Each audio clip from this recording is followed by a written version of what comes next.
எல்லாத்துக்கும் வணக்கம். இன்றைக்கி நம்ம மாங்காய் இஞ்சி ஊறுகாய் எப்படி பண்ணுறதுன்னு பார்க்கலாம். மாங்காய் இஞ்சி சீசனல் ஐட்டம். ஸோ உங்களுக்கு மார்க்கெட்டில் ஃப்ரெஷ்ஷாக கிடைக்கும் போது நீங்கள் மாங்காய் இஞ்சி வாங்கி ஊறுகாய் போட்டு வச்சுக்கோங்க. மாங்காய் இஞ்சி உடம்புக்கு ரொம்ப நல்லதும் கூட. இந்த டிஷ்ஷுக்கு தேவையான ஐட்டம்ஸ் ஃபஸ்ட்டு மாங்காய் இஞ்சி எடுத்துக்கோங்க. நீங்கள் எவ்வளோ மாங்காய் இஞ்சி எடுக்கிறீங்களோ அதே அளவுக்கு கேரட்டும் எடுத்துக்கோங்க. நெக்ஸ்ட்டு இஞ்சி, அதுக்கப்புறம் பூண்டு. நான் இன்றைக்கி ஒரு பூண்டு எடுத்துருக்கிறேன். ஸோ அந்த ஒரு பூண்டு அளவுக்கு நான் இஞ்சியும் கட் பண்ணிக்க போகிறேன். அப்புறம் 15 to 20 பச்சை மிளகா, அப்புறம் லெமன். அவ்வளோதாங்க. உங்களுக்கு வேணும்னா பீட்ரூட்டும் கொஞ்சமாக ஆட் பண்ணிக்கலாம். பட் பீட்ரூட் ஆட் பண்ணிங்களா உங்களுக்கு ஊறுகாயோட கலரும் கொஞ்சம் மாறிடும். அடுத்து தாளிக்கிறதுக்கு நல்லெண்ணெய் எடுத்துக்கோங்க. இந்த ஊறுகாய்க்கு மெயினாக நல்லெண்ணெய் தான் யூஸ் பண்ணணும். அப்போ தான் டேஸ்ட் நல்லாயிருக்கும். அடுத்து மிளகாத்தூள் உங்களுக்கு காரத்துக்கு ஏற்ற மாதிரி எடுத்துக்கோங்க. நான் காஷ்மீரி மிளகாத்தூளும் நார்மல் நம்ம ரெகுலர் மிளகாத்தூளும் சேர்த்து எடுத்திருக்கேன். உங்கள் காரத்துக்கு ஏற்ற மாதிரி போட்டுக்கோங்க. அப்புறம் 1 ஸ்பூன் கடுகு, அப்புறம் ஒரு 4 ஸ்பூன் உப்பு, அப்புறம் 1 ஸ்பூன் பெருங்காயம். இந்த மாங்காய் இஞ்சி ஊறுகாய் பண்ணுறதுக்கு இந்த ஐட்டமெல்லாம் ஃபஸ்ட்டு ரெடி பண்ணி வச்சுக்கோங்க. ஃபஸ்ட்டு மாங்காய் இஞ்சி நல்லா தோல் சீவிட்டு நல்லா வாஷ் பண்ணிக்கோங்க. வாஷ் பண்ணிவிட்டு ஒரு டவலில் நல்லா ட்ரை பண்ணிவிடுங்க. அதே மாதிரி கேரட், பச்சை மிளகா, அப்புறம் பூண்டு, இஞ்சி எதுவுமே கொஞ்சம் கூட தண்ணியே இருக்கக்கூடாது. அது நல்லா ட்ரையாக இருக்கணும். ட்ரை பண்ணதுக்கப்புறம் இதெல்லாம் பொடியாக கட் பண்ண போகிறோம். லெமன் தனியாக ஜூஸ் எடுத்து வச்சுக்கோங்க. நான் இன்றைக்கி ஒரு சாப்பர் யூஸ் பண்ணி கட் பண்ண போகிறேன். நீங்கள் கையிலையும் கட் பண்ணலாம். பட் கையில் கட் பண்ணிங்கன்னா நல்லா பொடியாக கட் பண்ணுங்கள். ஸோ இந்த சாப்பரில் அப்படியே போட முடியாது. ஸோ நம்ம ஒரு 1/2 inch 1 inch அந்த திக்னஸுக்கு கட் பண்ணி வச்சுக்கலாம் எல்லா வெஜிடபிளையும்.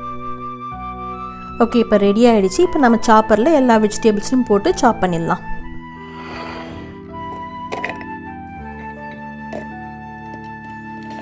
நீங்கள் கையிலையும் சாப் பண்ணலாம். பட் அது ரொம்ப நேரம் எடுக்கும். ஸோ அதுக்கு பெஸ்ட்டு ஒரு சாப்பரில் போட்டு நீங்கள் சாப் பண்ணுறது கொஞ்சம் வேலை ஈஸியாக இருக்கும்.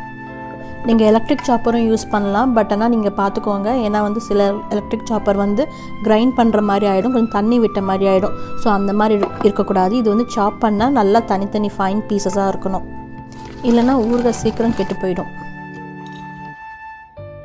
கேரட் கட் பண்ணியாச்சு. ஸோ நெக்ஸ்ட்டு மாங்காய் இஞ்சி அதையும் அதே மாதிரி சாப்பரில் போட்டு ஃபைனாக கட் பண்ணிக்கலாம்.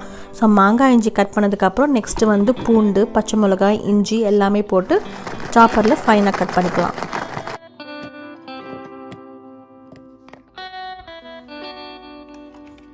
இதில் நம்ம பச்சை மிளகாவும் போட்டிருக்கோம். அதனால் மிளகாத்தூள் கொஞ்சம் கவனமாக ஆட் பண்ணுங்கள். இல்லைனா ரொம்ப காரமாயிடும். எல்லா வெஜிடபிளும் சாப் பண்ணியாச்சு. இப்போ நெக்ஸ்ட்டு ஊறுகாய்க்கு தேவையான வரமிளகாத்தூள் ஆட் பண்ணிடலாம். நான் ஒரு 4 ஸ்பூன் காஷ்மீரி சில்லி பவுடரும் 4 ஸ்பூன் நம்ம ரெகுலர் வரமிளகாத்தூளும் ஆட் பண்ணியிருக்கேன். நீங்கள் உங்கள் காரத்துக்கு ஏற்ற மாதிரி அது ஆட் பண்ணிக்கோங்க. நெக்ஸ்ட்டு உப்புமே உங்களுக்கு எவ்வளோ உங்களுக்கு தேவையோ அதுக்கேற்ற மாதிரி நீங்கள் ஆட் பண்ணிக்கோங்க. ஸோ உப்பு ஆட் பண்ணிவிட்டு இப்போ நல்லா அது மிக்ஸ் பண்ணிக்கலாம். நெக்ஸ்ட்டு லெமன் ஜூஸ் ஆட் பண்ணிக்கலாம். நான் இன்றைக்கி 2 லெமன் எடுத்திருக்கேன். உங்கள் லெமன் கொஞ்சம் சின்ன சைஸில் இருந்துச்சுன்னா நீங்கள் 3 இல்லை 4 எடுத்துக்கலாம். இந்த லெமன் ஜூஸ் தான் உங்களுக்கு ஊறுகாய் கெட்டு போகாமல் இருக்கிறதுக்கு உதவும். நெக்ஸ்ட்டு தாளிச்சிக்கலாம். 1/4 கப்பு நல்லெண்ணெய் ஃபஸ்ட்டு ஆட் பண்ணிக்கோங்க. நல்லெண்ணெய் சூடானதுக்கப்புறம் 1 ஸ்பூன் கடுகு ஆட் பண்ணிக்கலாம்.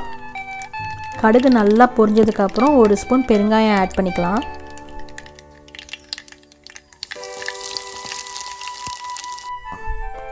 இப்போ தாளித்த ஆயிலில் ஊறுகாயில் ஆட் பண்ணிவிட்டு நல்லா மிக்ஸ் பண்ணிக்கோங்க. மிக்ஸ் பண்ணிவிட்டு ஒரு நாள் ஊறுகாய் வெளியிலேயே இருக்கட்டும்.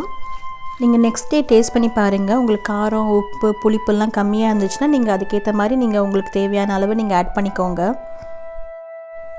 அவ்வளோதாங்க. இந்த ஊறுகாய் குவான்டிட்டி எனக்கு பெரிய பாட்டில் நிறையா வந்திருக்கு.